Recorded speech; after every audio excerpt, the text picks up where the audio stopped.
আপনি কি play store ID খোলা শিখতে চান?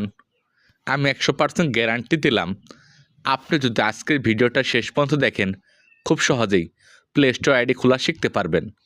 ওকে, প্লে স্টোর আইডি খোলার জন্য আপনি আপনার মোবাইলে প্লে স্টোর অ্যাপ্লিকেশন ওপেন করবেন। যদি আপনি পুরাতন মোবাইলে প্লে স্টোর আইডি খুলতে চান, তাহলে এই লোগো মধ্যে ক্লিক করবেন, বা আপনি যদি নতুন মোবাইলে প্লে স্টোর আইডি খুলতে চান, তাহলে প্লে স্টোরে ক্লিক করার পরেই সাইন ইন নামে একটা অপশন চালু হবে, ওখানে ক্লিক করবেন। সাইন ইন অপশনে ক্লিক করার পর অটোমেটিক এই অপশনের মধ্যে ওপেন হবে। এখানে ক্রিয়েট অ্যাকাউন্ট নামে একটা অপশন আছে, এখানে ক্লিক করবেন। আপনার সামনে 1 এবং 2 দুইটি অপশন চালু হবে। আপনি 1 নম্বর অপশনে ক্লিক করবেন। 1 নম্বর অপশনে ক্লিক করার পর আপনি যে নাম দিয়ে প্লে স্টোর অ্যাকাউন্ট খুলতে চান, সে নাম বসিয়ে দিবেন।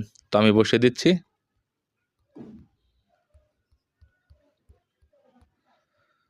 নাম বসানোর পর নিচে নেক্সট অপশন আছে, নেক্সট অপশনে ক্লিক করবেন। এখন আপনাকে জন্ম মাস, জন্ম ডেট এবং জন্ম সাল, জেন্ডার সিলেক্ট করতে হবে।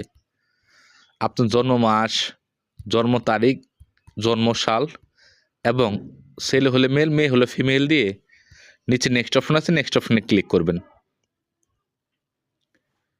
আপনার সামনে 1 এবং 2 দুইটি ইউজার নেম চালু হবে, যেটা ভালো লাগে ওটার মধ্যে ক্লিক করবেন।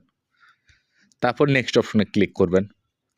এখন আপনি 8 সংখ্যার উপর একটি গোপন পাসওয়ার্ড দিয়ে দিবেন।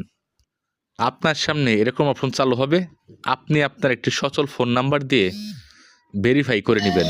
ভেরিফাই করার সাথে সাথে আপনার প্লে স্টোরে এই জিমেলটি অটোমেটিক সেট হয়ে যাবে। এতে আপনার প্লে স্টোর আইডি হয়ে যাবে। আশা করি আজকে ছোট্ট ভিডিও দেখে খুব সহজে শিখে গেছেন কীভাবে প্লে স্টোর আইডি খুলতে হয়। ধন্যবাদ।